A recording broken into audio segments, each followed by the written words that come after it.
رحل منذ قليل النجم مصطفى فهمي شقيق النجم حسين فهمي عن عمر يناهز 82 عاما، ولم يتم الإعلان عن تفاصيل الجنازة أو العزاء. بعد صراع طويل مع المرض، رحل الفنان مصطفى فهمي إذ خضع في أغسطس الماضي لعملية جراحية دقيقة في المخ لإزالة ورم.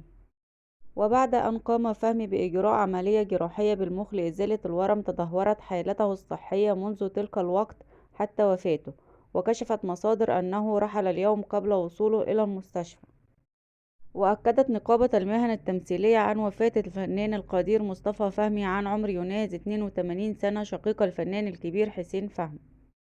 شهد الوسط الفني في أغسطس الماضي سلسلة من الأزمات الصحية بالتزامن مع مرض الفنان مصطفى فهمي الذي رحل عن عالمنا يوم الخميس. خلال تلك الفترة خضع عدد من النجوم لعمليات جراحية دقيقة، حيث كان من بينهم فهمي الذي أجرى عملية جراحية.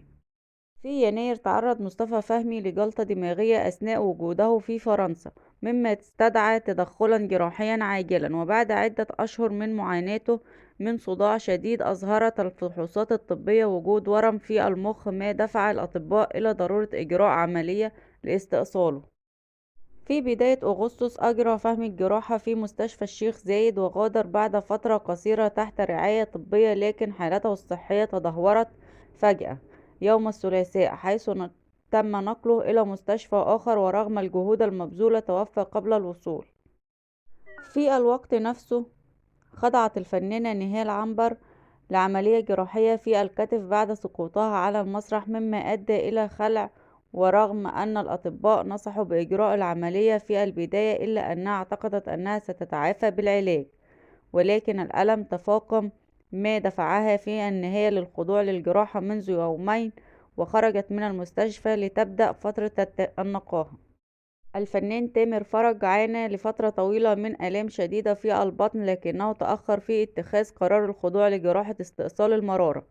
بعد أن تفاقمت حالته، نصحه الطبيب بإجراء العملية نظرا لالتهاب المرارة ووجود حصوات.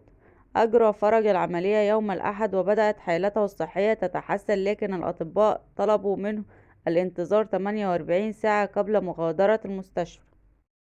أما الفنان أحمد رزق فقد خضع لعملية جراحية لإزالة جزء من القولون بسبب التهاب وآلام حادة. وأوضح أن الأطباء اكتشفوا وجود جيوب جلدية أدت إلى ظهور خراج، مما استدعى التدخل الجراحي. تجسد هذه الأحداث المقلقة فترة صعبة شهدها الفنانون المصريون، حيث تضافرت الأزمات الصحية لتؤثر على الوسط الفني في وقت واحد.